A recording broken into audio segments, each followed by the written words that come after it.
પેટલાદ તાલુકા વહીવટીતંત્ર દ્વારા મહેડાવ પ્રાથમિક શાળા ખાતે મહેડાવ બાંધણી જિલ્લા પંચાયત બેઠકમાં સમાવિષ્ટ ગામોની એક દિવસ જન કલ્યાણ શિબિરનું આયોજન કરવામાં આવ્યું। રાજ્યકક્ષાના મંત્રી કમલેશભાઈ પટેલના અધ્યક્ષસ્થાને આ શિબિરનું આયોજન કરવામાં આવ્યું હતું। આ કાર્યક્રમમાં સેવા સેતુ અંતર્ગત સરકારની વિવિધ યોજનાઓની કામગીરી હાથ ધરીને લાભાર્થીઓને સ્થળ પર જ જરૂરી મંજૂરી પત્રો અને લાભોનું વિતરણ કરાયું હતું, જેમાં મંત્રી કમલેશભાઈ પટેલે પોતે સ્ટેજ પરથી નીચે ઉતરીને ગંગા સ્વરૂપા વૃદ્ધ માતાઓને રૂબરૂ ઓર્ડર એનાયત કરી માનવતાનું ઉત્તમ ઉદાહરણ પૂરું પાડ્યું છે।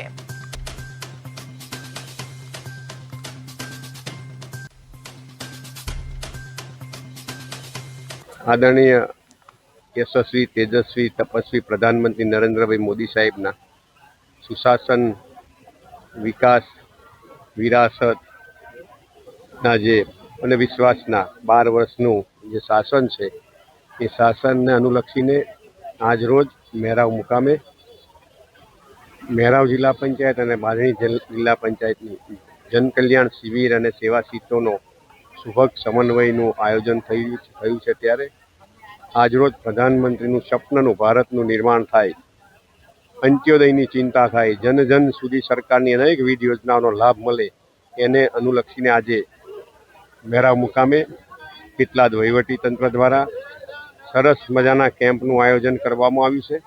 આ કેમ્પ જન જન સુધી સરકારની અનેકવિધ યોજનાઓનો લાભ આપવા માટેનો કેમ્પ છે, શિબિર છે। આ શિબિરમાં અનેક યોજનાના લાભાર્થીઓ આજે લાભ લઈ રહ્યા છે અને આદરણીય પ્રધાનમંત્રીનું સપનાનું ભારત, વિકસિત ભારત, રાષ્ટ્રવાદથી ભરપૂર ભારત, વિકાસને નયા આયામો સુધી લઈ જનારું ભારતનું નિર્માણ થાય અને વિકસિત ભારત 2047નું સપના સાકાર થાય, એને અનુલક્ષીને અંત્યોદયની ચિંતા કરવા માટેનો આજે જનશિબિરમાં ઉપસ્થિત રહેવાનો અવસર મળ્યો, એ બદલ સર્વે વહીવટીતંત્ર અને આયોજકોનો હૃદયપૂર્વક આભાર માનું છું। ભારત માતે વંદે માતરમ, જય જય ગરવી। આદરણીય યશસ્વી તેજસ્વી તપસ્વી પ્રધાનમંત્રી